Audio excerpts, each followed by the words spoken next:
काम कर ही रहा है। तो इन सब बातें स्थूल रूप में आप हमको समझ में आता है। इसके बाद हम चाहते हैं वो दृष्टा वर्तमान को समझने के बारे में मनुष्य के संदर्भ में बात करने की शुरू होती है। मनुष्य ही अभी जो बताया 4-5 बार उसको सभी समझते हैं। अब उसके बाद कुछ और समझना शेष, इतने में हम जी के भी देखते हैं, इसमें दोहराए नहीं। किंतु और जो समझने की बात, जीने की बात शेष है, वो है नियम। नियम कैसे वर्तमान है, नियंत्रण किससे कैसे वर्तमान है, और संतुलन किसमें किस प्रकार से वर्तमान है, इसको अपन समझ सकते हैं। उसके बाद इससे गहन रूप में तीसरे स्थिति में माने स्थूल रूप में ये हो गया, वैचारिक रूप में ये हो जा सकती है, और उससे भी गहन रूप में ये बात को पहचान सकते हैं वर्तमान व अस्तित्व, होना रहना।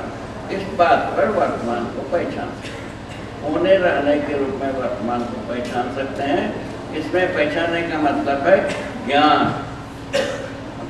हम जो कुछ भी पहचानते हैं, अभी जो बात कहा स्थूल रूप में, धरती निरंतर वर्तमान है, इसके एक ज्ञान है, स्थूल ज्ञान। हवा निरंतर वर्तमान है, ये स्थूल ज्ञान है। और उजला जितना निरंतर वर्तमान है, ये एक स्थूल ज्ञान। इन ज्ञान के साथ हम तर्कसंगत वैचारिक रूप में कुछ वर्तमान को समझते हैं, वो है नियम, नियंत्रण, संतुलन, न्याय, धर्म, सत्य। ये वैचारिक रूप में समझते हैं। और उसके जो ज्ञान रूप में समझते हैं वर्तमान, माने जो सहअस्तित्व के रूप में हम वर्तमान को पहचानते हैं। ये अनुभव मूलक विधि से, यही मुख्य बात। मनुष्य वैचारिक रूप में खूब सोचा है और व्यवहार रूप में कुछ किया भी है, कुछ करना शेष भी है, किंतु ज्ञान रूप में हम पहचाना है, जिया है, समझा है। इसको इसकी सत्यापन के साथ जिया हुआ व्यक्ति धरती पर बिरले होंगे। ऐसा सत्यापित किया हुआ व्यक्ति को हम पहचाना नहीं हो अभी तक। मैं अभी आपको सत्यापित करके बता रहा हूँ, मैं इन मुद्दे को समझा हूँ, जिया। पहले बात तो ये, यदि इस पर अपन यकीन कर सकते हैं, इस सत्यापन पर, तब आप सहअस्तित्व रूपी अस्तित्व को समझ सकते हैं। यदि अपन यकीन नहीं कर सकते हैं तो समझने की रास्ता बंद कर दो। ये तो ये एक स्थूल रूप में आज के स्थिति में भी कॉलेज में बच्चे जाते हैं, वो अपने अध्यापकों को सही मान के करते, गलत मान के कोई विद्यार्थी नहीं करता। जिस दिन गलत मान लिया, उसके बाद उनके साथ सीनाजोरी शुरू हो जाती है।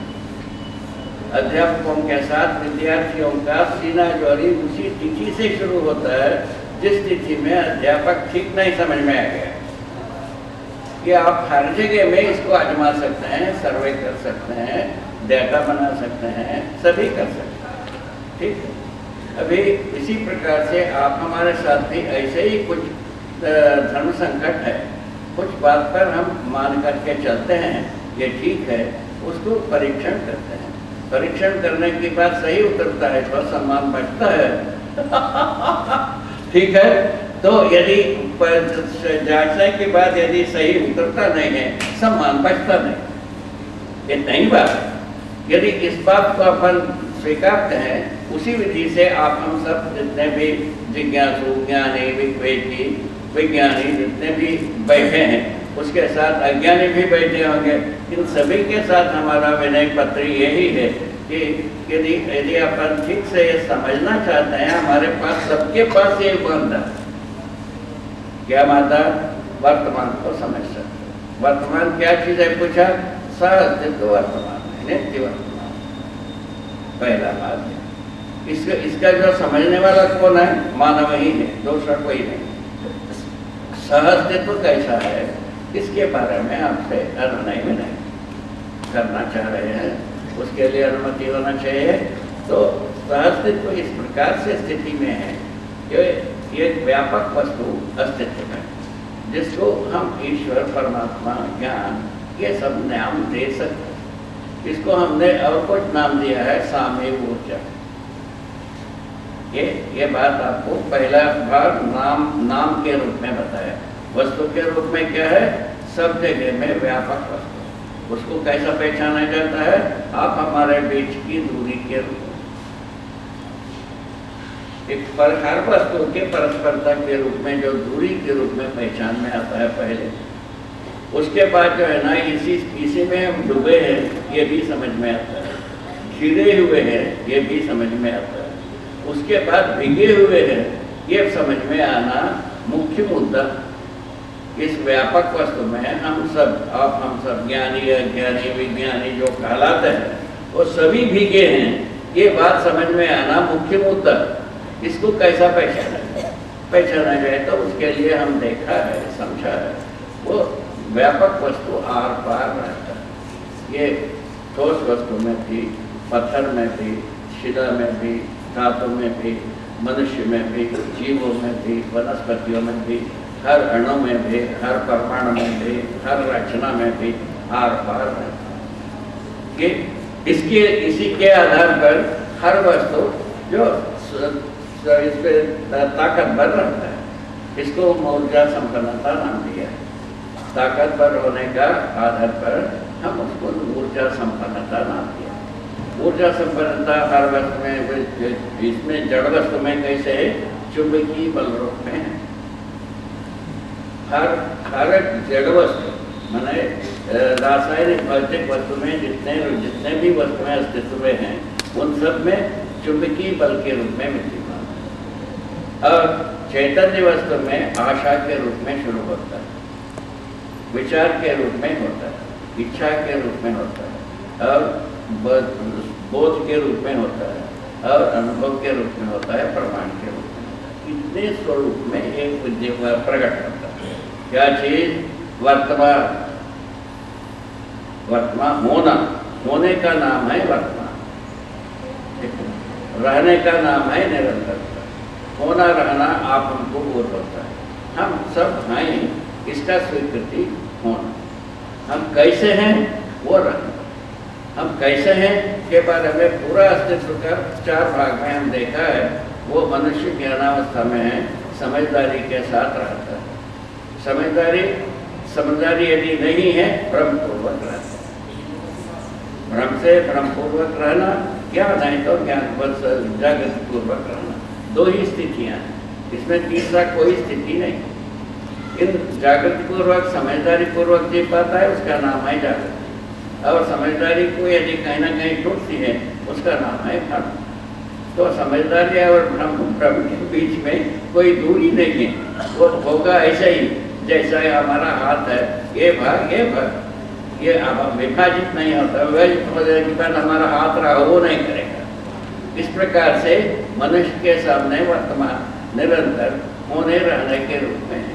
होने के रूप में जो मनुष्य जो है ना ज्ञानावस्था में है, संपूर्ण जीवावस्था में है, संपूर्ण वनस्पति संसार प्राणावस्था में है, और संपूर्ण भौतिक वस्तु पदार्थावस्था में गणना में आता है।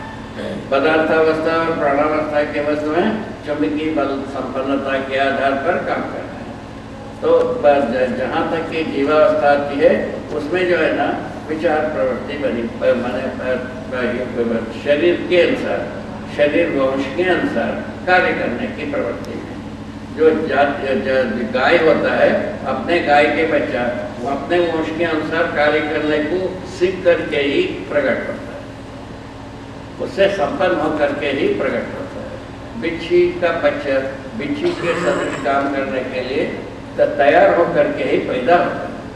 चींटी के अनुसार काम करने के योग्य होकर के ही प्रकट होता है। इस तरह से हर जीव जाति की बात देखने को मिलती। इसके बाद आता है मानव। मानव आता है समझदारी के आधार पर जीना चाहता है पहले से। उसका 2 भाग है। मानव जो है ना महाकाल को साकारने का एक प्रयत्न करता है, इसको भी ज्ञान माना गया है। और दूसरा मनस्वत्वता को प्रकट करना चाहता है, वो अभी तक हुआ नहीं। इतनी ही बात, छोटी सी बात में अपन खिसक पड़े हैं। क्या? एक ही ईटा किसका है? वो दूसरा ईटा ठीक है, मजबूत है, माना जाए। तो जो मनाकार को साकार करने का जो भाग है उसमें मानव अथक परिश्रम किया है। अभी तक आहार से शुरू किया, आहार से आवास में आया, आवास से अलंकार में आया, अलंकार से दूर श्रवण में आया, दूरगमन में आया, दूर दर्शन तक पहुँचे। इसमें हम समर्थ हो गए, ये मजबूत हुआ, ऐसा माना जा सकता है। इससे ज़्यादा जरूरत की मौजूद हमें तो होता नहीं, होता होगा तो आप लोग बताएंगे, ठीक है। ये तो बात हुई, मनाकार को साकार करने में आदमी समर्थ हुआ है, और इसको ये पूरी के पूरे यांत्रिक विधि से हुई। ये घर बनाना है, ये यांत्रिक विधि, इसमें पूरक का पर वस्तुओं को इसी यंत्र के रूप में रचना देने की सामर्थ्य मनुष्य के पास आए।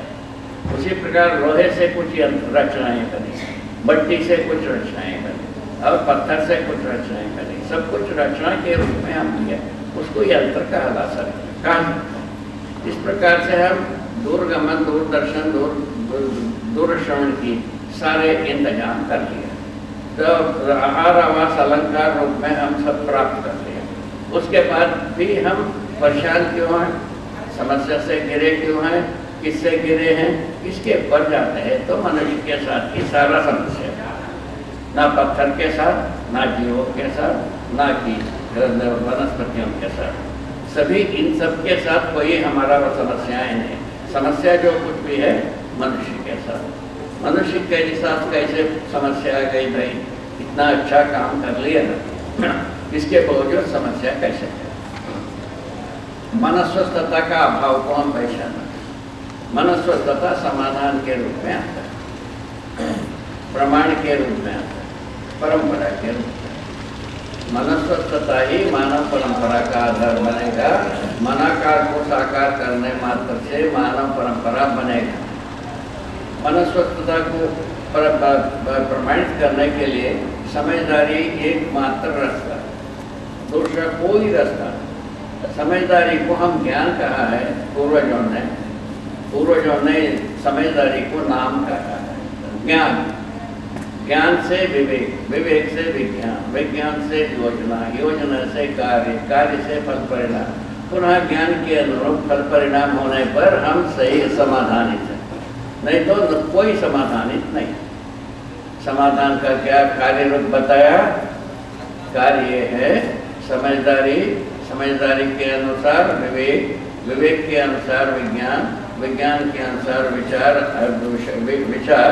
विचार के अनुसार योजना, योजना के अनुसार कार्य व्यवहार, कार्य व्यवहार के अनुसार फल परिणाम, फल परिणाम के अनुसार पुनः ज्ञान के अनुकूल होने पर हम समाधानित होते हैं। मनुष्य का प्रदक्षिणा कितना है? कितना दूरी में है मनस्वस्थता का प्रदक्षिणा। हम समझदार होना भी है, विवेकशील होना भी है, और विज्ञान सम्मत होना भी है, विचार, उसके विचार कहना विवेक और विज्ञान सम्मत होना भी है, का योजनाएं विवेक विज्ञान सम्मत होना आवश्यक है।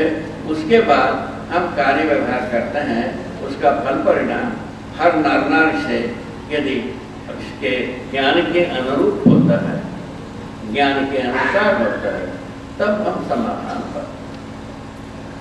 इतनी ही बात है छोटी सी। इतने छोटी सी बात के लिए इतना दिन तक हम हजारों वर्षों से परिक्रमा करे जा रहे हैं, वो पाए नहीं है। हम कितने भाग्यवान हैं, अभागा है। आप ही सोच लीजिए। एक तो ये बात सोचा जा सकता है, उसके बाद आता है अभी इसको सोचने के लिए हमारे में कैसा प्रवृत्ति है, उसको आप विनय करो तो यही बनता है। तो धरती बीमार होने से हमको इसको संसार के सम्मुख विनय करने की इच्छा, नहीं तो हम जिस तरीके से हम चले हैं, हम इससे इस प्रकार की प्रवृत्ति से हम दूर भी रह सकते हैं। समाधि में किसी को समझाने की प्रवृत्ति मुक्त हो जाता है, चुप हो जाता है। इसको हमने देखा। उसके बावजूद हमको ये समझाने की इच्छा कैसी पैदा हो गई? धरती बीमार होने के कारण। बाकी कोई कारण हमारे ऊपर प्रभावित नहीं है। इस धरती पर जितने भी घटनाएं हुए हैं, समुदाय समुदाय के साथ, व्यक्ति व्यक्ति के साथ, परिवार परिवार के साथ और पूरा मानव प्रकृति के साथ, मैंने वन के साथ, खनिज के साथ जो कुछ भी किया उससे हम बहुत चिंतित नहीं। किंतु धरती बीमार होने से एक बार ऐसा हुआ, इसका यदि दवाई हो सकता है कि नहीं, उस वो सोचने पर पता चला कि मनस्वस्थता यदि मानव हासिल करता है, अपना पराया का दीवार खत्म होता है। यदि मनस्वस्थता के अधिकार बनता है, अपना पराया का दीवार उसी वक्त खत्म, हवा हो सकता है, कहीं दिखता ही नहीं। मनस्वस्थता आना आवश्यक है। मनस्वस्थता कैसा आता है बताया, हम समझदारी को पाना है। क्या समझदारी? सहअस्तित्व में हम जी रहे हैं, ये समझदारी। सहअस्तित्व क्या है? व्यापक वस्तु में संप्रक्त जड़ चैतन्य प्रकट। ये ज्ञान हर व्यक्ति को होना। ये ज्ञान यदि सुदृढ़ होता है, उसके आधार पर हम विवेक विज्ञान को पहचानते। विवेक में क्या हो जाता है पूछे? विवेक में यही होता है जीवन का अमरत्व, जीवन अमर है हमारा, ये पता लगता है। अभी विगत से क्या छुट्टी थी? एक तो ज्ञान बताना छुट्टी थी, और ज्ञान के अनुसार विवेक में जो है ना जीवन को समझाना नहीं बनता रहा, उसको मैं पा गया। हम जीवन को समझाने में समर्थ हूँ, पारंगत हूँ, जीता हूँ, प्रमाणित हूँ, ये हम आपको सत्यापित करते हैं। इस आधार पर हम जब प्रस्तुत होते हैं, वो जीवन का अमरत्व हमको समझ में आता है। मरने कटने की जो भय है वो अपने आप से हवा हो जाता है, वो समाप्त हो जाता है। अपना पराया का दीवार खत्म, मरने कटने की भय से मुक्ति। मनुष्य के पास भय जो है ना तीन प्रकार से आता है: मृत्यु भय, मान भय और पद भय। हम किस पद में रहते हैं, किस हैसियत से रहते हैं, वो कहीं छीना ना जाए, ये एक भय। प्राण भय, मर जाने का भय है ना। और धन भय, हमारा धन संपदा कहीं कोई चोर नहीं ले जाए, चौकारी नहीं ले जाए, और झूठ बोल न ले जाए, ये भय हर व्यक्ति के साथ जुड़ा। ये तीन प्रकार के भय से विवेक विधि से मुक्ति पा जाती है। ये तीनों प्रकार के मुक्ति पा जाते। पहले वाला क्या ज्ञान हुआ? अपना पराया का दीवार मुक्ति। विवेक आने से भय मुक्ति। ये दोनों बातें यदि गले से उतरता है, मानव परंपरा के लिए बहुत बड़ी भारी देर। यदि ये ग्रहण नहीं होता है, मानव परंपरा के लिए कोई देर नहीं। ग्रहण होता है कि नहीं होता है, इस बात को हम छोटे छोटे जगह में आजमाए हैं, काफी लोगों को ये स्वीकार होता है। उसी आधार पर ये सम्मेलन में ये बात कहने के लिए मुझको कहा, ये इतने बात को कह रहे हैं, ये स्वीकृति ही सार्थकता है। बोलना सार्थकता नहीं है। हमारा बोलने मात्र से सार्थक हो गए ऐसा नहीं, स्वीकृतियां होने से सार्थकता है, ऐसा मेरा अर्थ होगा। ठीक है। उसके बाद ये विज्ञान आता है। क्या हुआ? ज्ञान से अपना पराया का दीवार मुक्ति, और विवेक आने से, विवेक सम्मत विधि से जीना आने से भय मुक्ति। तीनों प्रकार से भय मुक्ति। अपना पराये का दीवार मुक्ति हुआ। समुदाय के बीच जो संघर्ष का जो झंझट है, समुदाय के बीच में जो झंझट, संघर्ष, युद्ध का जो झंझट है, उससे मुक्ति पाना बनता है। उसके बाद मुक्ति पाने का विधि बनती है, उसके मुक्ति पाने की मानसिकता बनती है, उसके आधार पर प्रयत्न बनता है। और विवेक सम्मत होने से, ज्ञान के अनुसार विवेक सम्मत होने से भय मुक्ति। उसके बाद जो आता है विज्ञान।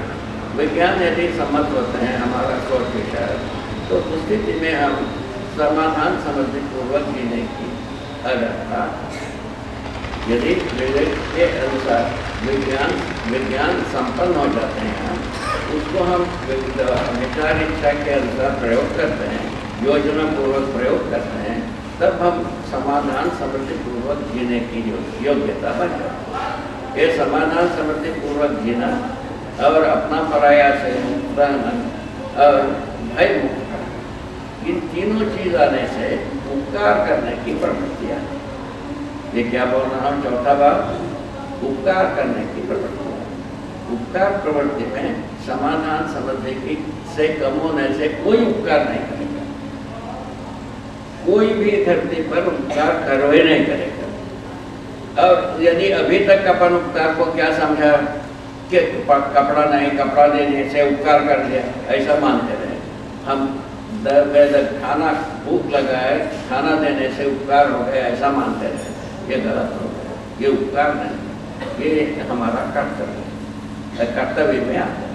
कर्तव्य में उपकार में क्या होता है? उपकार में हमारे जैसा परिवर्तित होने की प्रक्रिया बनती है। कर्तव्य में क्या होता है? अभाव को ढकने की कार्यक्रम आता है।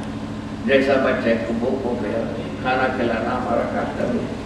उसी प्रकार हमारा अड़ोस पड़ोस के साथ भी कर्तव्य बना रहता है। गांव धरती, देश धरती के साथ भी कर्तव्य बना रहता है। किंतु उपकार कब होता है? हम यदि समाधानित है, समृद्ध हैं, ऐसा योग्य बना देने से उपकार हुआ। उसके पहले कोई उपकार नहीं हुआ, ये हम घोषित कर रहे हैं, ये हमारा अनुभव है। वो उपकार करने की क्रम में ही हम आपके सम्मुख प्रस्तुत। उपकार करना हमारा समाधि जनित स्थिति के अनुसार उपरांत भी मुझको ऐसा लगा उपकार कर सकते। ऐसा उपकार करने में कोई बंधन न होता, भ्रम नहीं होता। क्या उपकार? तो समाधान समृद्धि संपन्न होने के लिए योग्य शिक्षा, विचार, इच्छा, संकल्प, प्रयत्न, अभ्यास में प्रवृत्त करना। ये इसमें यदि हम सफल होते हैं, मैं समझता हूँ हमारा जो प्रवृत्ति थी, जो समाधि के बाद जब प्रवृत्ति आई उपकार करने की, वो सार्थक हुआ, मैं मानता हूँ। कब बहुत सार्थक होता है? आपका स्वीकृति क्या था? हमारा बोलने मात्र से नहीं हुआ कि आपके स्वीकृति, आपके निष्ठा, आप जो स्वयं इसमें प्रतिबद्ध होने के आधार पर हमारा सफलता आकलित होता है। और वैसे ही आप दूसरे को उपकार कर सकते हैं। इस ढंग से उपकार की परंपरा बनता है। इसका नाम है निरंतरता। क्या हुआ? क्या हुआ? वर्तमान क्या है? सहअस्तित्व वर्तमान है, सहअस्तित्व ज्ञान है, सहअस्तित्व वर्तमान है, सहअस्तित्व ज्ञान है। ज्ञान के आधार पर उपकार करने की प्रवृत्तियां। यदि उपकार कब हुआ? सामने हम हमारे जैसा समझे हैं वैसा समझदारी को प्रकट किया, वो दूसरे में स्वीकार हुआ, वो पुनः वर्तमान हुआ, माने परंपरा में पुनः बहा। इस ढंग से दीप जलने वाली बात हो रहा। तो व्यक्ति से व्यक्ति में व्यक्तित्व होता है। व्यक्तित्व यदि मल्टीप्ले होता है, उसी प्रकार की एक लोकव्यापीकरण होने लगता है, उसका नाम होता है उपकार। उपकार विधि से हम परंपरा बनते हैं। कौन? मानव। दूसरा विधि से हम परंपरा बना नहीं सकते। हम कुछ भी करें पैसे के लिए, हमारे बच्चे उस वैसा करते नहीं, वो दूसरे कुछ करते। ये हमने देखा। पद में हम जो कुछ भी पद में रहूँगा, हम जैसा भी करूँगा, हमारे संतान वैसा नहीं करेगा और ही कुछ करेगा। ठीक है? धन को हम कितने भी कैसे भी हम पैदा करें, वो दूसरे प्रकार से हमारे बच्चे पैदा करना चाहिए। ठीक है? ये कोई परंपरा बनता नहीं। ठीक है?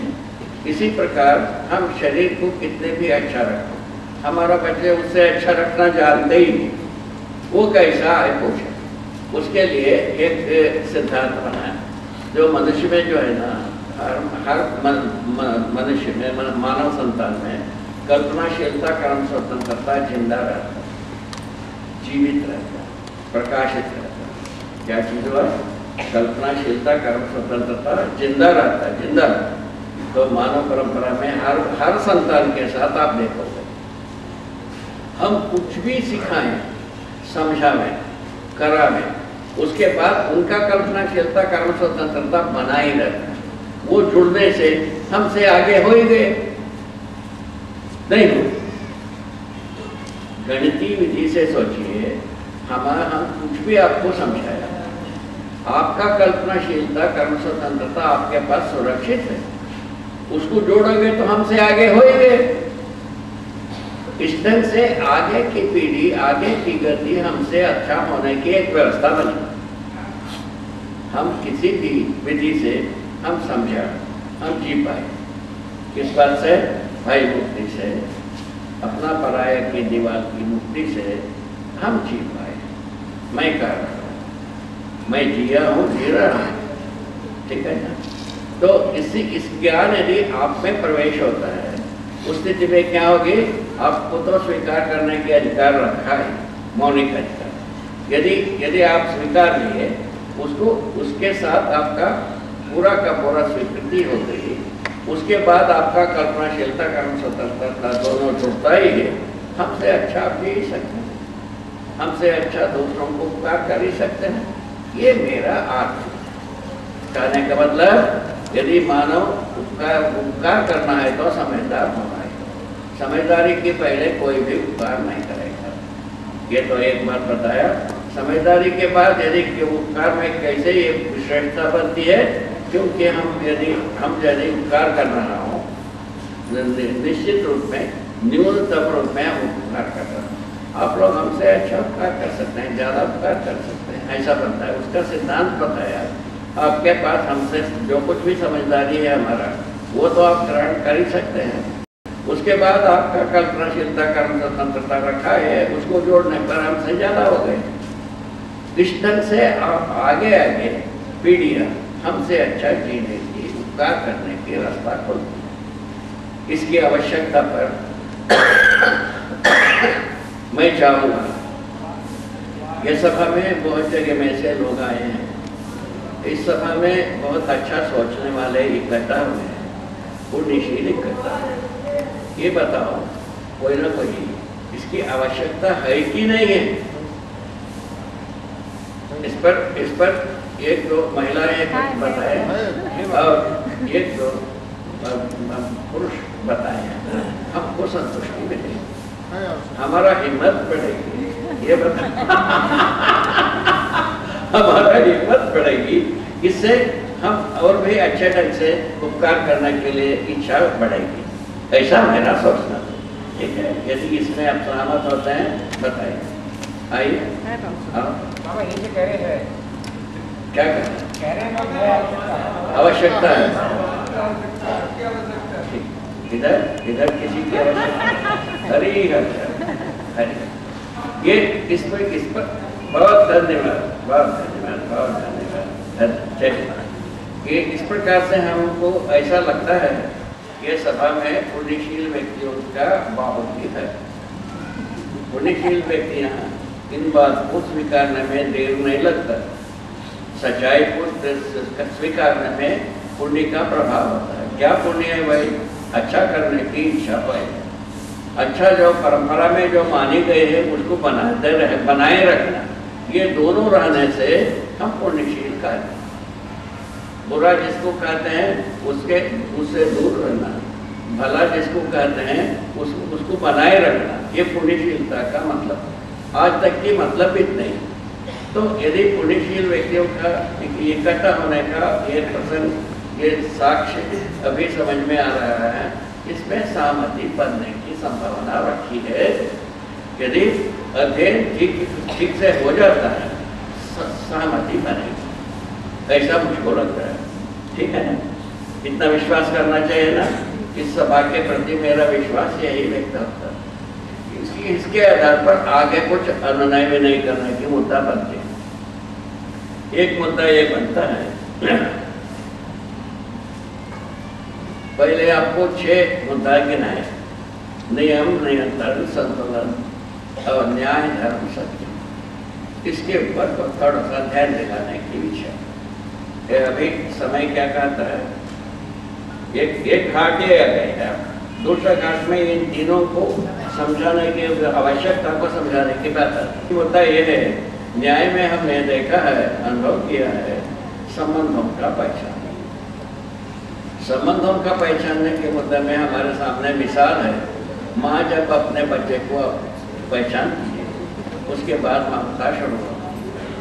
माँ जब अपने संतान को, माँ बाप जब अपने संतान को पहचानते नहीं हैं, उनके साथ ममता नहीं होते।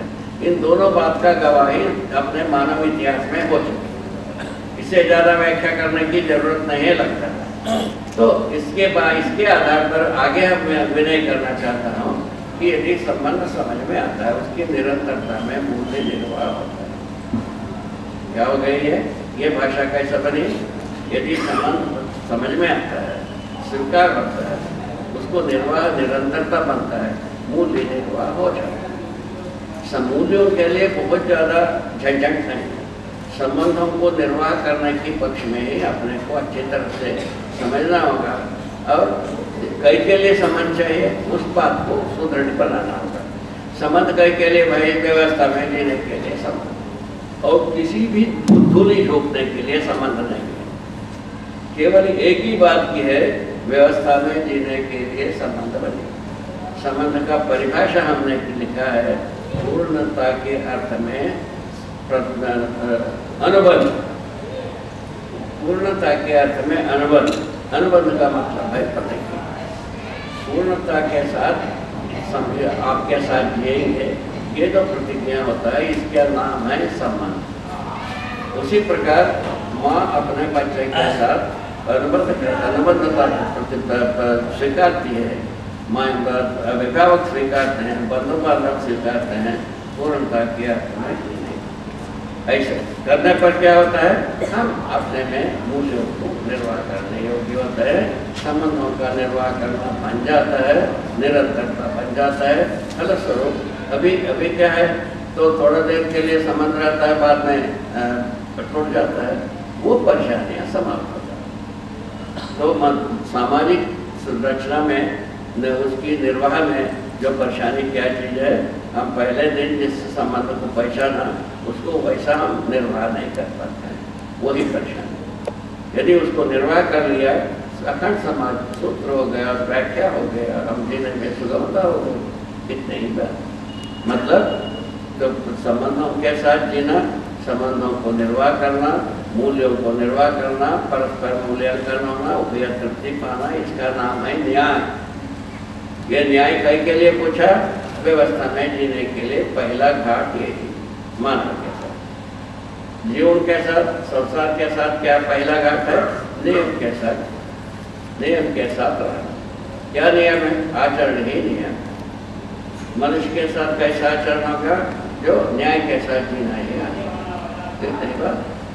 इसको समझने में क्या देर लगता होगा, आचरण करने में क्या देर लगता होगा, इसको जो है ना उपकार रूप में परंपरा में एक के बाद एक प्रतिरूप बनाने में क्या देर लगता, आप ही सोच लीजिए, हर व्यक्ति सोच सकते। यदि ये प्रतिरूप में इसी बात को प्रतिरूप दे पाते हैं, यही समझाना है।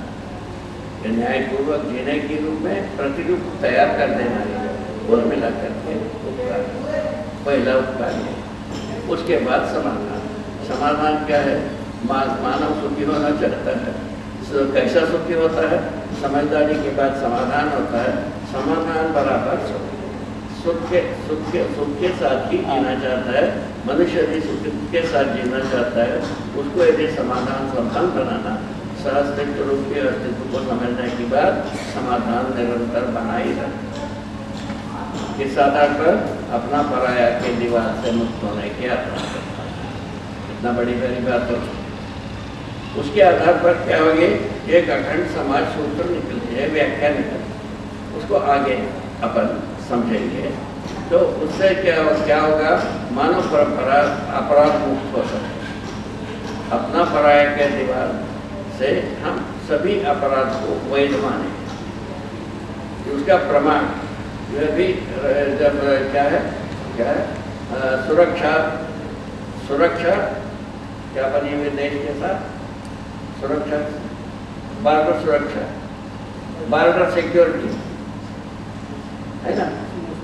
हाँ, ये जो सीमा सुरक्षा नाम की चीज अपन सुनते हैं, सीमा सुरक्षा को इस देश का सुरक्षा का एक दायरा मानते, और सकल अपराध का आधार वही। क्या सकल अपराध भाई पूछा? तो ये अपराध, ये एक देश दूसरे देश के बीच में 10 या 5 फुट दूरी को रख करके और हम हमारा देश का सुरक्षा कर रहे हैं। और यदि दूसरा कोई आता है तो मारेंगे, कितने तो बात। इस बीच में ये 5 फुट 10 फुट के बीच में कोई आएगा, हम मारेंगे। मारने के लिए क्या है? डंडे से लेकर, लाठी से लेकर, जहर से लेकर, क्या प्रक्षेपास्त्र से लेकर आटम बम तक कार्यक्रम इंटेक्ट। अब उसमें क्या कर दिया? उसके बाद वैज्ञानिकों ने बताया ये आटम बम इतने से ज़्यादा यदि परीक्षण होता है वो वातावरण को ये ऐसा पैदा कर सकता है जिससे ये धरती सूरज हो जाए, मैंने धरती स्वयं बिखर जाए, सूरज जैसा जलने लगेगा। उसके बाद आदमी कहाँ रहेगा? आदमी कहाँ रहेगा? ये बात सोचने की मुद्दा है ना। हम भारत सिक्योरिटी का अंतिम स्वरूप ऐसा यहाँ पहुँचा, उसी के बारे में सोच रहे हैं। इसको एकाधिकार बनाया जाए, बहुअधिकार बनाया जाए, ये झंझट में भी घूम रहे हैं। भारत सिक्योरिटी का सेंस इस प्रकार से घूम ही रहा है, आप सब जानते ही हैं। तो इसीलिए सबसे अपराध को विधि माना, भारत सिक्योरिटी में माना, उसी के आधार पर दंड को विधि माना, माने गलती को गलती से रोकना विधि माना, अपराध को अपराध से रोकना विधि माना, युद्ध को युद्ध से रोकना विधि माना, आदमी जात इसको माना है। ये अपना अकेले देश नहीं, आदमी जात माना है, पूरा धरती के मानव इसको माना है, 700 करोड़ आदमी माना है। इस आधार पर 700 करोड़ आदमी अपराध के भागीदारी हुआ।